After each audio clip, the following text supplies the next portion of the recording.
Bonjour, bienvenue sur ma chaîne YouTube Astro Tarotina, une chaîne où nous allons parler, désormais vous le savez déjà, je pense d'astrologie des tarots et des sujets qui me tiennent à cœur. Aujourd'hui nous allons analyser les 4 angles du thème natal, ascendant, descendant, moyen ciel et fond de ciel. Leur représentation dans les tarots de Marseille et à travers donc les arcanes majeurs, et je vais vous proposer une pratique pour chaque angle, pour chaque pilier. Mais qu'est-ce que c'est que ces angles d'astrologie? Qu'est-ce que sont que ces piliers? Avant de rentrer dans la description, qui sera très simple comme toujours, pas simpliste mais simple, les recommandations habituelles. Pouce si vous allez aimer la vidéo, abonnez-vous, inscrivez-vous à YouTube si vous ne l'avez pas encore fait, aussi bien à ma chaîne Instagram Astro Tarotina, où je parle pratiquement tous les jours d'astrologie et de tarot. Écrivez-moi à mon mail mariachristina.astrotarot avec un T final @gmail.com si vous souhaitez une consultation d'astrologie ou de tarot ou d'astro-tarot. Si vous souhaitez recevoir le mail hebdomadaire qui sort tous les lundis, que j'écris tous les lundis pour vous. Si vous souhaitez aussi recevoir les questionnaires que j'ai mis au point pour évaluer vos connaissances d'astrologie des tarots. C'est plutôt sous forme de jeu, c'est très léger, mais ça peut être intéressant. Et nous rentrons sans plus tarder dans le sujet d'aujourd'hui. Donc vous voyez ça, ce que vous voyez, je pense que ça se voit bien là. C'est une roue du zodiaque qui est caractérisée par deux axes fondamentaux, un axe horizontal qui est là et un axe vertical. D'accord? Cet axe horizontal et cet axe vertical se terminent par ce qu'on appelle en jargon astrologique des angles, des points qui sont obtenus par des calculs mathématiques qui à leur tour commencent les maisons. Alors vous voyez la roue du zodiaque, elle est divisée en 12 secteurs dont j'ai déjà parlé dans une vidéo qui s'appelle Moi et les maisons. Et ces secteurs représentent des parties, des moments, des aspects de notre existence. Mais aujourd'hui, nous n'allons pas parler de ça, nous allons nous concentrer sur ces 4 points qui sont des véritables piliers. Piliers de quoi? Piliers qui soutiennent l'ensemble de la personnalité incarnée et son but et son chemin d'évolution. Alors nous commençons par les premiers points, qui est celui-là, qui est l'ascendant, qui marque l'est astrologique et qui donc, comme je vous ai dit, est le fruit d'un calcul mathématique, c'est-à-dire il faut connaître le jour, le mois, l'année, l'heure et les lieux de naissance. Et qu'est-ce qu'il m'indique? La constellation, c'est-à-dire le signe qui se levait à l'est, donc au moment de la naissance de la personne.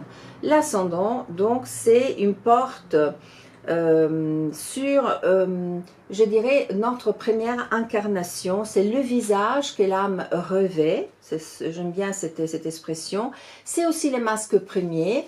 Masque pas dans le sens de la tromperie, hein, ce n'est pas ça l'idée, mais dans le sens de l'expression initiale du soi, c'est-à-dire c'est ce que les personnes perçoivent de nous tout d'abord, c'est notre façade extérieure, c'est notre personnalité spontanée. J'essaie de trouver un langage qui puisse vous inspirer, c'est-à-dire il nous indique comment on réagit par exemple instinctivement aux choses, aux événements. Donc il donne des indications sur notre style, sur notre corps, sur notre attitude, sur notre apparence physique, et parfois ce sont des informations selon les thèmes bien évidemment qui arrivent même avant celle du signe où se trouve notre soleil.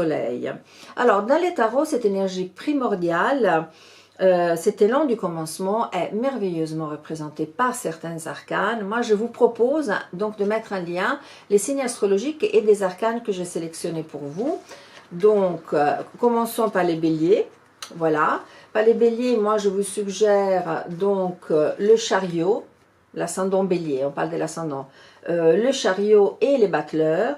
Le chariot parce qu'il indique le fait d'aller de l'avant, la volonté, le courage, l'initiative, l'esprit de conquête, et aussi les battleurs parce qu'il nous indique la jeunesse, il nous indique une certaine vivacité, hein. Après nous passons au taureau. Les taureaux, l'ascendant taureau toujours, hein. Moi je vous suggère de le mettre en relation avec effectivement l'empereur, qui m'indique la stabilité, l'ancrage, la sécurité, la construction concrète, les rapports au corps, bien sûr au confort et aussi à la matière. L'ascendant Gémeaux, je le mettrai en lien toujours avec les battleurs, le voilà là, mais sous un autre angle, c'est-à-dire la curiosité, la vivacité mentale, la communication, le côté espiègle aussi. Et puis, je vous suggère aussi de le mettre en relation avec le soleil. Pourquoi? Parce qu'il y a les deux personnages, il y a moi qui rencontre l'autre sous l'égide mercurienne. Le cancer, ben, les cancers, bien évidemment, je le mettrai en relation, l'ascendant cancer, je vous rappelle toujours, avec la lune, pour le côté sensibilité, intuition, mystère, mémoire, bien sûr, énergie protectrice, nourricière et parfois aussi nostalgique. Le lion, ben, les lions, je le mettrai effectivement un lien, bien sûr toujours avec le soleil, mais cette fois-ci pour les côtés charisme, rayonnement, pour les côtés leadership naturel, pour les côtés aussi besoin de reconnaissance, besoin de chaleur humaine, et bien évidemment, comment ne pas le mettre en lien avec la force, là voilà, où il y a vraiment physiquement un lion, qui nous indique bien sûr le courage, la maîtrise de soi, et aussi la puissance également intérieure. Pour la Vierge, ben, je vous suggère deux arcanes, la papesse, c'est-à-dire les besoins de comprendre avant d'agir, les côtés réservés, la discrétion, la rigueur intellectuelle et le sens du service, et bien évidemment l'impératrice pour l'intellect, l'intelligence. La balance, ben, c'est très facile, je la mettrai, l'ascendant balance, je mettrai un lien avec la justice pour les côtés équilibre, pour les côtés élégance, diplomatie, surtout quête de justesse, apparence soignée, besoin d'harmonie relationnelle. Le scorpion, ben, les scorpions aussi, l'ascendant scorpion avec la 13 et l'arcane sans nom, c'est-à-dire la transformation, l'intensité, les mystères, le pouvoir de régénération, mais aussi les profondeurs psychiques, l'aura magnétique, le magnétisme. Le Sagittaire, pour Sagittaire, moi je reviendrai si je le retrouve, mais non, dans tout ça, on voit bien que c'est pas monté, parce que c'est pas coupé au montage, je garde vraiment ces côtés-là. Alors, le Sagittaire, aussi bien les côtés empereur, parce que c'est quand même jupitérien, pour l'assertivité, parce qu'il peut être comme ça, mais aussi le chariot, si j'arrive à le retrouver, le chariot, le voilà. Pour les côtés, cette fois-ci, envie d'avancer, envie d'aller de l'avant, esprit d'initiative. Et puis le Capricorne, ben les Capricornes, bien évidemment l'ascendant Capricorne, on le lit à l'ermite, qui est réservé, qui est aussi sérieux, qui nous indique l'essence et l'élévation de l'introspection. Et les Verseaux, les Verseaux, traditionnellement le matin, voilà, la liberté, l'originalité, le fait de partir sans connaître vraiment vers l'avenir, tourner absolument vers l'avenir, mais aussi traditionnellement tempérance pour l'élévation, je dirais aussi la guérison, quelque part l'idéalisme, voilà, je cherchais le mot l'idéalisme, et puis je finis bien évidemment par l'ascendant poisson que je retrouve avec la lune, mais pas comme avec le cancer, c'est un autre côté de la lune, je voulais vous retrouver, la 18, la lune, bon je la trouverai après. Je commence par le côté du pendu, voilà, je le relie au pendu pour les côtés perception alternative, sacrifice, bien sûr, le côté mystique a besoin de transcendance. Et puis l'arcane de la lune, il est où l'arcane de la lune? Voilà, ce n'est pas très, voilà, il est là. Pour les côtés, cette fois-ci, un peu différent par rapport au cancer, c'est-à-dire la sensibilité profonde, bien sûr, mais surtout l'intuition, le mystère, le rêve et l'inconscient. Alors maintenant, je te suggère de faire quoi? C'est-à-dire de voir quel est ton ascendant, d'accord? On peut le voir aussi sur n'importe quelle application sur Internet, ou alors vous pouvez m'écrire. Vous réécoutez ce que je dis sur votre ascendant et l'arcane ou les arcanes que je choisis, enfin que je vous propose, vous les réécoutez et après vous observez la carte. Je vous renvoie à la vidéo que j'ai déjà tournée sur méditation, introspection, visualisation avec les tarots de Marseille. Vous observez la carte dans le calme et vous vous posez la question, quels aspects de cette carte résonnent avec ma manière d'entrer en relation avec le monde, parce que ça c'est l'ascendant. Et la question guide, comment cette carte me montre-t-elle la manière dont j'avance et je me présente dans la vie? Voilà, Ça, c'est pour un premier conseil pour travailler. Ensuite, nous poursuivons. Donc, il y a un ascendant, donc il y a un descendant qui est l'ouest astrologique, qui est de l'autre côté, qui est en face. Voilà le point qui est en face, qui est la porte donc de la maison 7. Et donc, si l'ascendant me parle d'identité émergente, les descendants me parlent de la manière dont nous entrons en contact avec l'autre, de la manière dont nous projetons aussi sur l'autre, de la manière aussi ce que nous attirons, par exemple, parce qu'il y a un effet miroir avec l'autre. Donc, c'est que nous sommes appelés à intégrer justement par cet aspect miroir. Alors, comme je vous ai dit, il est ces points-là, donc c'est la porte, ce sont 4 portes, c'est la porte d'accès à la maison 7, qui indique le conjoint, le partenaire, aussi les ennemis déclarés, aussi la part d'ombre que nous ne voulons pas reconnaître. Et dans les tarots de Marseille, cette porte-là, elle me parle, ce pilier-là, elle me parle de quoi? Elle me parle de choix, forcément, elle me parle de confrontation, elle me parle d'accord d'âme, elle me parle de désir, elle me parle de défis intérieurs. Donc, ce sont des portes relationnelles, mais qui ne nous parlent pas uniquement de l'autre, elles nous parlent aussi de la façon de nous, dont nous nous comportons, dont nous sommes face à l'autre. Et chacun de ces arcanes propose donc une porte d'entrée dans la relation qui n'est pas vue comme une stratégie d'amour, absolument pas, mais qui est vue vraiment comme une voie de connaissance de soi à travers l'autre. Et moi, je vous propose 4 arcanes. Donc pour travailler ce point-là, ces descendants, il faut juste que je les retrouve maintenant. Alors, voilà, bon, je commence par celui qui est déjà à la main, l'amoureux, bien évidemment, moi et l'autre. Donc, je ne vais pas forcément décrire de façon approfondie les cartes parce qu'on a beaucoup de choses à dire et j'ai déjà parlé dans d'autres vidéos de tous ces arcanes, donc je vous invite vraiment chaleureusement à aller écouter mes vidéos précédentes. Donc, un jeune homme au centre regarde femme, il y a un ange aussi qui tend une flèche avec son arc, et la scène, qu'est-ce qu'elle évoque? L'hésitation, la tension amoureuse, les dilemmes intérieurs. Même, il ne regarde pas les divins, mais il est quand même là. Donc, le message qui est livré, donc, c'est le message, c'est vraiment le choix du cœur dans la relation avec l'autre. Après, donc, j'avais sélectionné, et il faut que je la retrouve, la justice, là, voilà. Donc, la relation avec l'autre, c'est une femme qui se tient assise et qui tient dans sa main une épée et une balance. Elle regarde devant elle, elle est calme, elle est tranquille, elle est centrée, hein, tout est centré, elle aussi elle est centrée, mais tout est centré, tout est précis, tout est solennel, rien n'échappe à son regard. Elle ne demande ni vengeance ni froideur, mais elle demande honnêteté et neutralité. Donc le message, c'est celui de l'équilibre relationnel avec l'autre. Et puis bien évidemment, la force. Pourquoi ?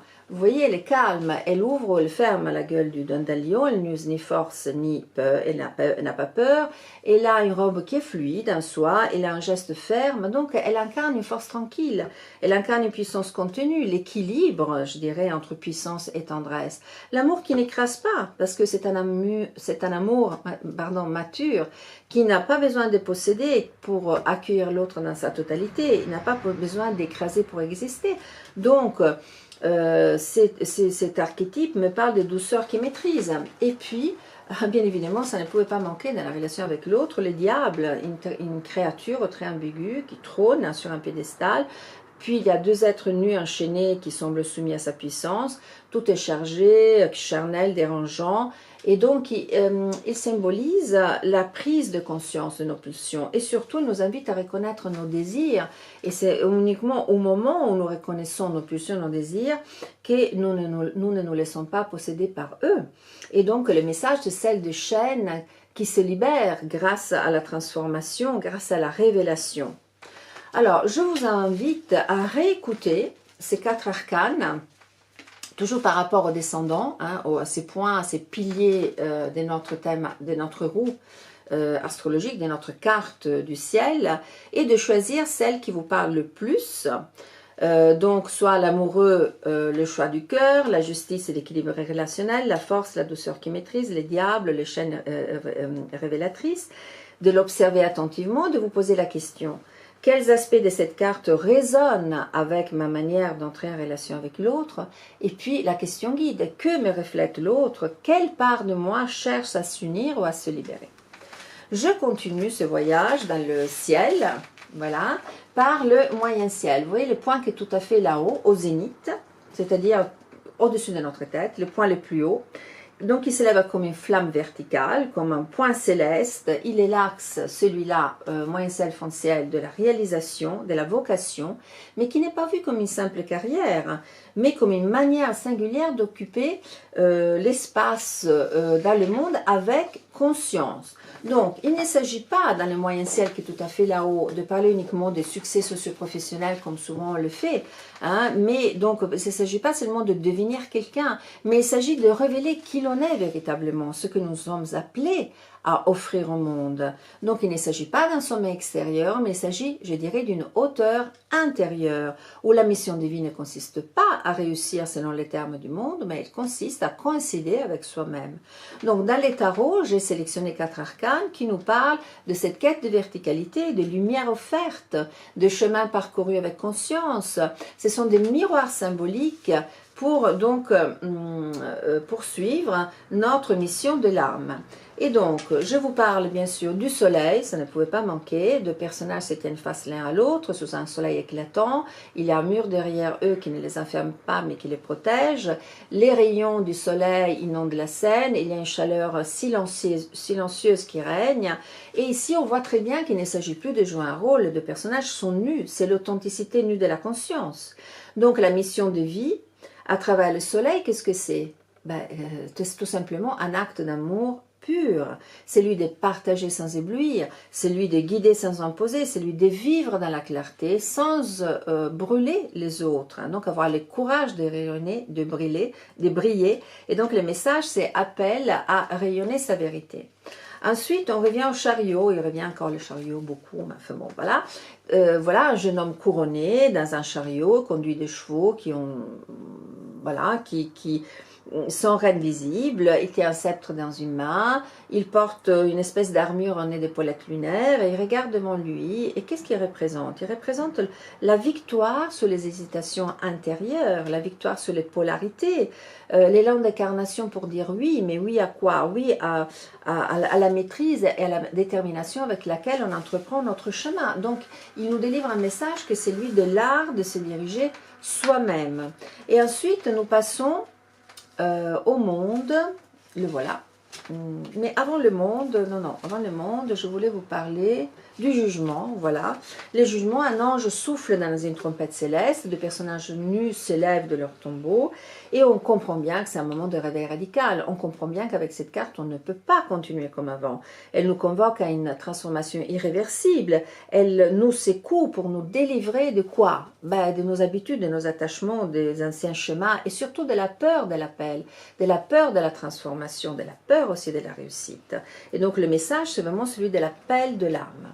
Et on termine par la 21, donc une figure dansante androgyne, je dirais, qui est en centre d'une main d'or. Et aux 4 coins, vous avez les 4 vivants qui représentent à leur tour les 4 évangélistes, les 4 éléments, les 4 directions, autrement dit la croix des signes fixes, qui sont le taureau, on le voit bien, le taureau qui représente le taureau, les lions qui représentent les lions, l'ange qui représente les verseaux et l'aigle qui représente donc le scorpion. Et on voit bien que cette carte indique une contribution au vivant, une offrande. On voit bien que la danseuse ne fait rien, elle est ce qu'elle offre. Donc le message, c'est vraiment l'accomplissement du vivant.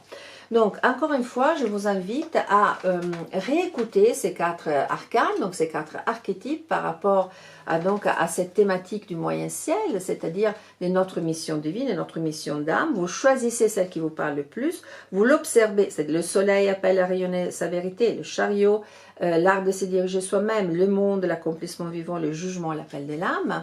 Et puis vous vous posez la question, en observant la carte, quels aspects de cette carte résonnent avec ma manière de rentrer en relation avec ma mission de vie?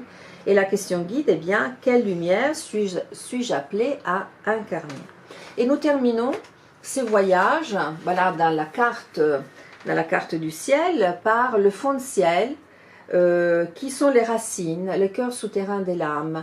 Vous direz, mais pourquoi tu commences par ça? C'est le début. Enfin, pourquoi tu finis par ça? C'est le début, on devrait commencer par là. Mais je vous comprendrai à la fin.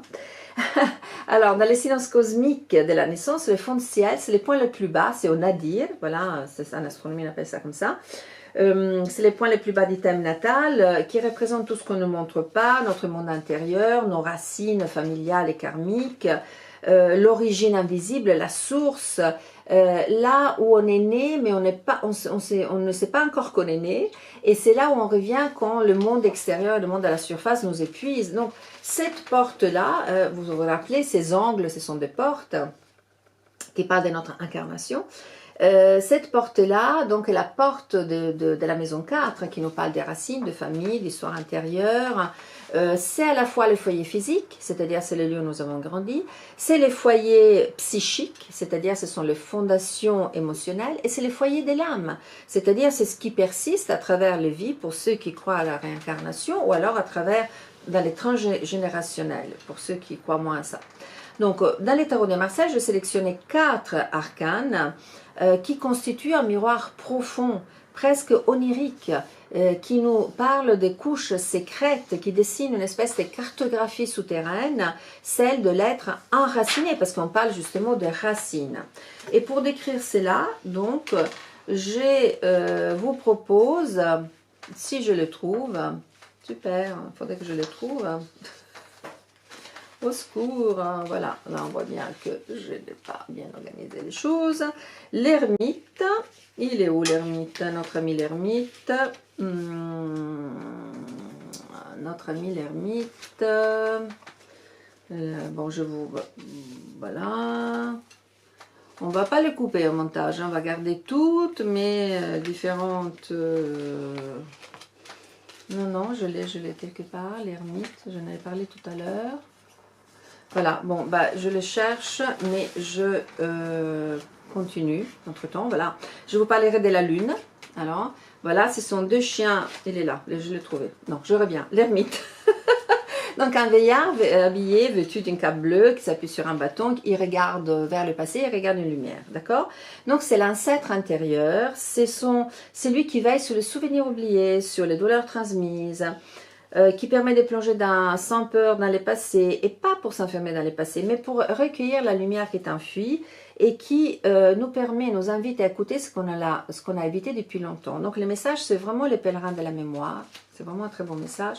La lune, 2 chiens qui hurlent à la lune, entre 2 tours, une écrevisse qui se trouve dans l'eau, une scène nocturne onirique, on voit que la lune nous parle ici de notre inconscient émotionnel. On parle toujours de nos racines, hein. Nous sommes dans le fond de ciel, nous sommes dans la maison 4, des souvenirs voilés, des traumatismes cachés, mais aussi du coup des forces de guérison archaïques, c'est-à-dire la mémoire du corps, la mémoire du ventre, la ligne féminine, la transmission silencieuse, les non-dits, les tabous, les rêves qui parlent à notre place. Et donc le message, c'est celui du miroir trouble de l'inconscient.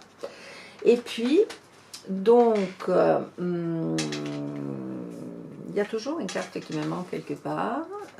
Voilà, le pape. Le pape, c'est un homme barbu, en position d'autorité, qui bénit 2 disciples, il tient un sceptre à triple croix, il ne domine pas, il enseigne.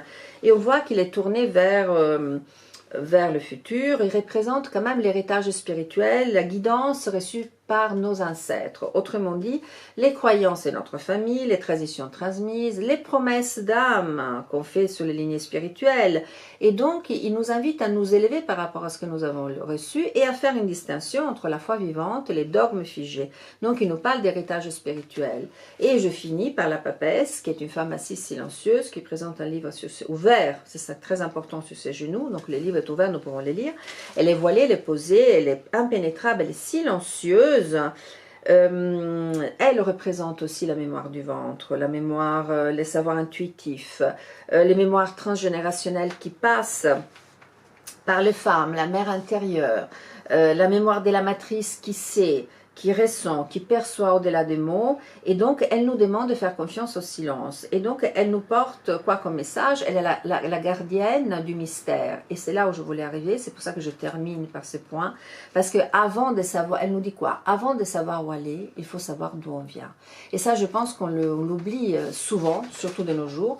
Donc, ces arcanes majeurs que j'ai sélectionnés pour le fond de ciel, nous apprennent que nous ne sommes pas seuls. mais que nous sommes tissés de l'histoire de ceux qui sont venus avant nous, de leur ombre, de leur lumière. Et cette mémoire est un trésor, n'est pas un fardeau, à condition qu'on la feuillette, qu'on l'ouvre, qu'on l'étudie, qu'on la regarde avec amour. Donc, je vous rappelle, comme je l'ai dit tout à l'heure, pour les autres points, d'aller réécouter ces 4 arcanes, ces archétypes, l'ermite qui est le pèlerin de la mémoire, la lune qui est la mémoire trouble de l'inconscient, le pape qui est l'héritage spirituel et la papesse qui est la gardienne du mystère, et de vous poser la question, d'en choisir une, bien sûr, et de vous poser la question en l'observant. Quels aspects de cette carte, la carte que vous avez choisie, résonnent avec ma manière d'entrer en relation avec mes racines? Et la question guide qui est, que portent mes racines? Quel mystère m'habite? Et je terminerai, pas par une citation comme je fais toujours, mais par une considération, bon, qui m'appartient, que je vous livre. Donc, pour aller vers une spiritualité incarnée, pour intégrer ces forces, il ne suffit pas de les méditer.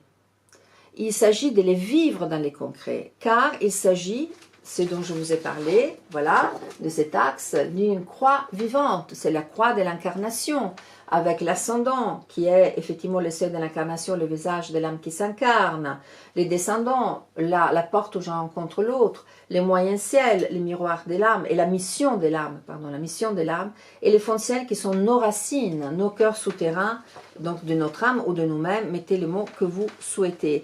Et c'est une partition qui est unique, qui est cosmique. Moi, je vous la présente sous forme d'astrologie croisée avec les tarots de Marseille. C'est une partition cosmique, mais que chacun interprète à sa façon. Qu'est-ce que ça veut dire que chacun interprète à sa façon? C'est-à-dire que nous sommes... C'est toujours d'une manière qui est unique et qui est irremplaçable. Je vous remercie beaucoup pour m'avoir écouté jusqu'à maintenant. Merci, merci, merci de vous m'avoir accordé votre temps, qui avec, comme je dis toujours, la santé, ce sont nos biens les plus précieux. Les recommandations habituelles pour YouTube, désormais vous les connaissez, les pouces, la clochette des notifications, inscrivez-vous ou partagez les liens de la chaîne si vous avez aimé. Allez voir Instagram où je parle d'astro des tarots tous les jours désormais. Et bien sûr le mail mariachristina.astrotarot avec un t final @gmail.com si vous souhaitez une consultation d'astrologie des tarots ou d'astro-tarot. Si vous souhaitez recevoir le mail aussi hebdomadaire, donc j'envoie toutes les semaines, et si vous recevoir les questionnaires que j'ai mis au point pour s'amuser, voir où vous en êtes avec vos connaissances d'astrologie des tarots. Merci infiniment, merci, merci, merci, à bientôt. Au revoir.